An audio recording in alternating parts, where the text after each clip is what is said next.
এটাকে আমি শাকিব খানের মালয়েশিয়ান ভক্তদের জন্য দুর্ভাগ্যই বলবো। তারা কি চেয়েছিল ভাই? একটু আনন্দ করতে চেয়েছিল, প্রিয় তারকার সিনেমা হলে গিয়ে দেখতে চেয়েছিল, কিন্তু তাদের ভাগ্যে শেষ পর্যন্ত এই লেখা ছিল।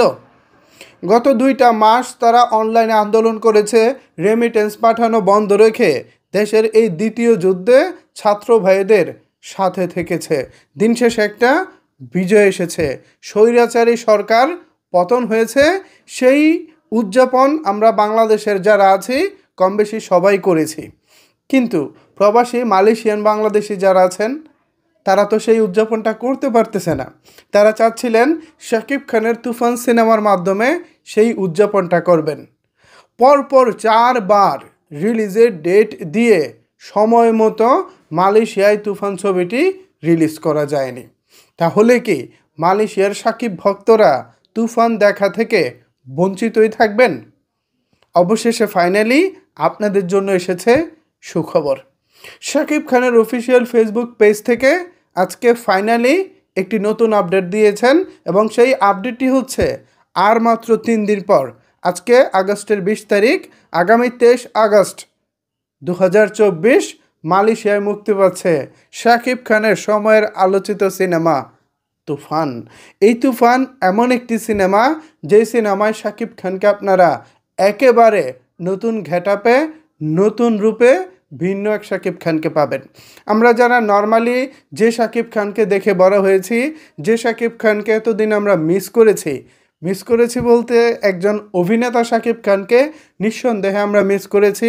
বাণিজ্যিক সিনেমার লাউড যে অ্যাক্টিং হয় সেই জায়গা থেকে বেরিয়ে শাকিব খান যে ন্যাচারাল অভিনয় করতে পারে, তিনি যে মাঝে মধ্যে ন্যাচারাল কাজ করেছেন, সেই সত্তাটা যেন একটু হারিয়ে গিয়েছিল। তবে ফাইনালি তুফানের মাধ্যমে সেই সত্তাটা আবারও ফিরে এসেছে।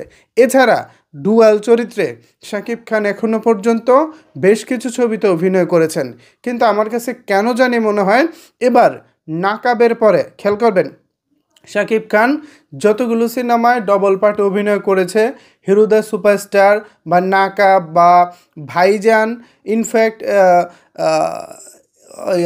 কি বলে এটাকে, যমজ, ইয়েস, ইনফ্যাক্ট যমজ, শাকিব খান যমজ সিনেমা মেবি প্রথমবার তিনি যমজ চরিত্রে কাজ করেন, সেই সিনেমাটা ভালো অভিনয় ছিল।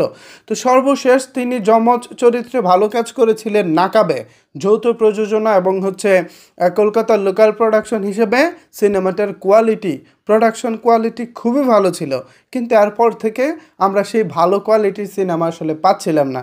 যাই হোক, এটা আমাদের জন্য একটা দুর্ভাগ্য ছিল। ফাইনালি রায়হান রাফি তিনি আমাদেরকে নতুন এক শাকিব খানকে সত্যিকার অর্থেই উপহার দিয়েছেন। আমরা দেশের মানুষ ছবিটা উপভোগ করেছি গেল কুরবানির ঈদে। এখনও পর্যন্ত আমি বেশ কয়েকবার দেখেছি, পাশাপাশি বিশ্বের বিভিন্ন দেশে ছবিটা মুক্তি পেয়েছে। কলকাতার যারা সাকিবিয়ান আছেন, শাকিব খানকে ভালোবাসেন, তারাও ছবিটা দেখার সুযোগ পেয়েছেন। এবার ফাইনালি নানা অপেক্ষা এবং প্রতিকূলতা পেরিয়ে আগামী 23 আগস্ট মালয়েশিয়ায় আসছে শাকিব খানের তুফান।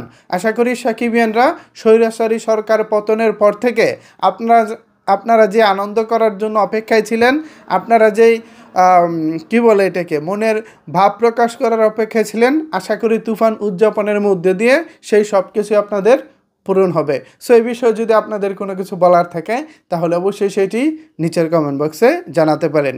সময়টা মনে রাখবেন, আগামী 23 আগস্ট 2024 তুফান আসছে মালয়েশিয়াতে।